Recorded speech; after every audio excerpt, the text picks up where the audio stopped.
situation in downtown Chattanooga in the early 80s was, I guess in one word, dismal. There was a sense that the city was a city that locked up at 4:30 in the afternoon and reopened the next day at about 8:30. There wasn't anything going on, and the thought crossed my mind, this community's going down the tubes. And I swear you could have put a cannon out on either side of Broad Street and fired a salvo down through there and you'd never hurt anybody.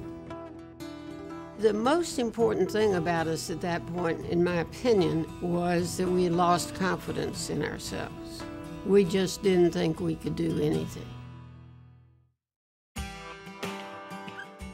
Chattanooga's much-celebrated Renaissance was born in part in the early 1980s with a citizens group charged with rethinking the waterfront along the Tennessee River.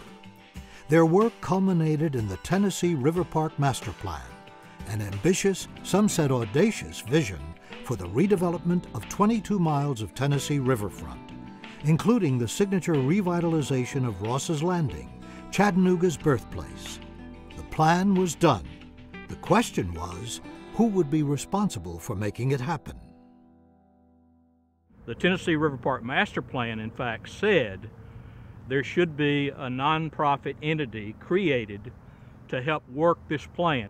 The name of the company, River City, was because our focus was to be not only on the river, but on the city and the downtown in general. River and city, their fortunes intertwined and interdependent. In May 1986, the River City Company was chartered, accepting the task of implementing the master plan. Chattanooga philanthropist Jack Lupton and the Lyndhurst Foundation led the way in raising more than $12 million to capitalize the company so it could assemble land and fund design. As with the process that led to River City's creation, the company's leadership represented the diversity of Chattanooga and its citizens. It was phenomenal because you had some of the city's tip-top, most prominent, most powerful corporate leaders. You had someone from a labor union, you had people from the black community, and you had people who had worked for years in the nonprofit community. They were all sitting at the table in one room at one time talking about the city's future. And what better topic can you have for people like that to be working on? For River City, the future was embedded in the pages of the plan, and it gave the company a very sharp focus. River City was an organization that was an inch wide and a mile deep.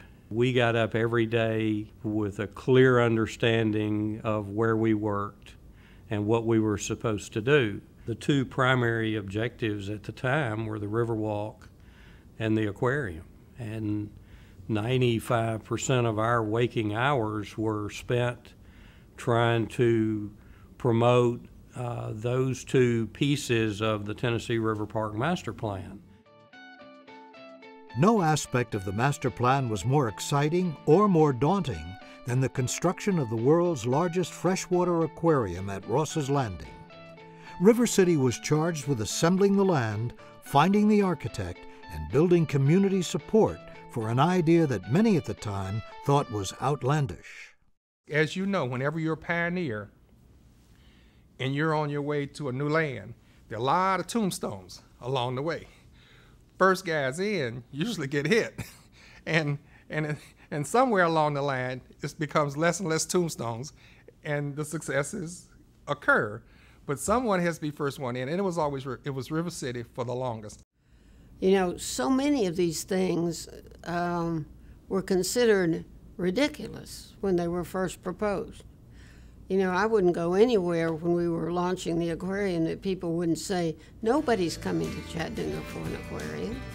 Projected to attract 650,000 visitors in its first year, the Tennessee Aquarium drew 1.5 million people. Chattanooga never looked back, and the River City Company kept moving forward, encouraging other developers to step forward and tackle other sites downtown.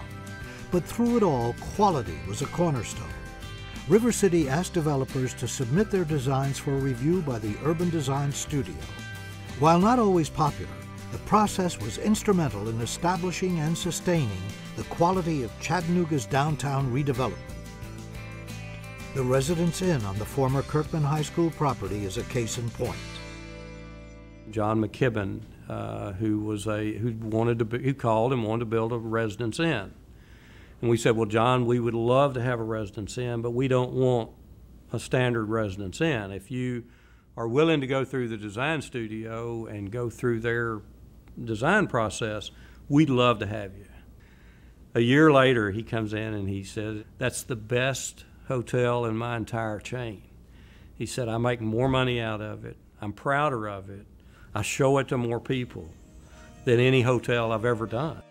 In the late 90s, River City refocused, setting its sights on the recruitment of residents to downtown Chattanooga.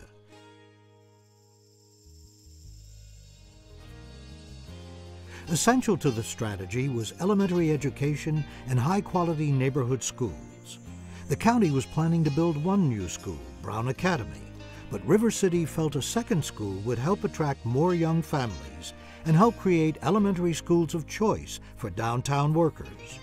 Once again, River City brought private dollars to help make Battle Academy happen. Well, I was approached about a second elementary school to be associated with UTC. And I said, you know, guys, that's a great idea, but we've got all we can carry. 90 days later, some of the leadership in this community felt so strongly about a second elementary school for downtown Chattanooga.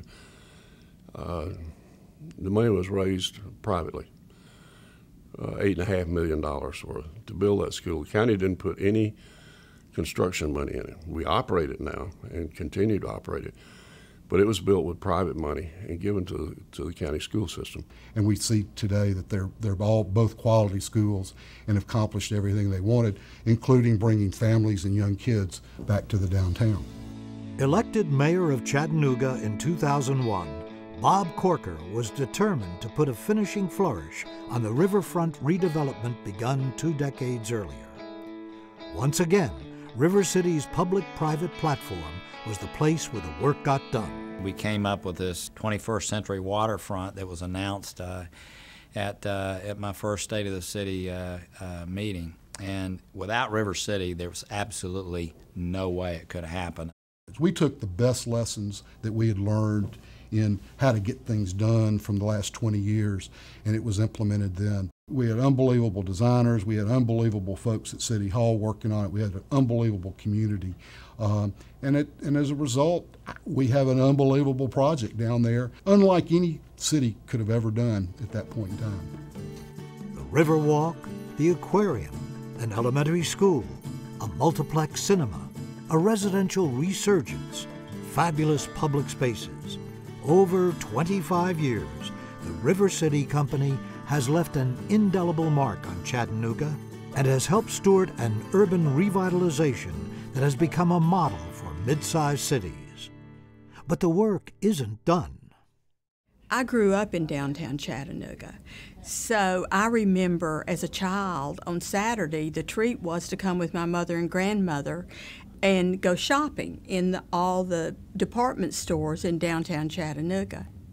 That element is not to the level it needs to be, and I think that River City's committed to turning that around. People will get frustrated that things aren't moving quicker, but it continues to be difficult to do downtown development work, and we just need to remember that.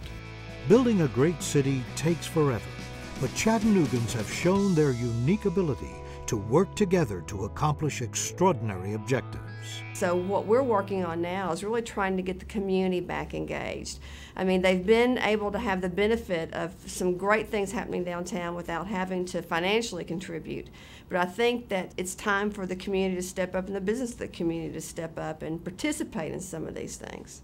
There's something special about our community. There's a sense of giving, a sense of compassion, a sense of shared community values that exist in this community that somehow or another has been able to come together and make things like the River City Company function in a way that makes sense for our community. That's always been the mantra. That's always been the focus of River City. Identify the opportunity, bring the resources to the table to spur and encourage private development of projects. And when the project should be a public-private partnership, to bring all of the public-private sectors together for that particular project. When I think about River City, I think about the city and the county have been helpers, but it's been driven by the private sector. You know, nobody had any little private angle. I didn't have a little county angle, and the mayor didn't have a little city angle, and the private sector didn't have a little business angle. We all had one angle, and that was to do something for Chattanooga. And by George, it worked. 25 years later, it's still working. An extraordinarily effective collaboration between Chattanooga's public and private partners. Still based on the premise that an attractive, livable city is a powerful economic development tool, and still committed to building a great downtown where people can live, work, and play.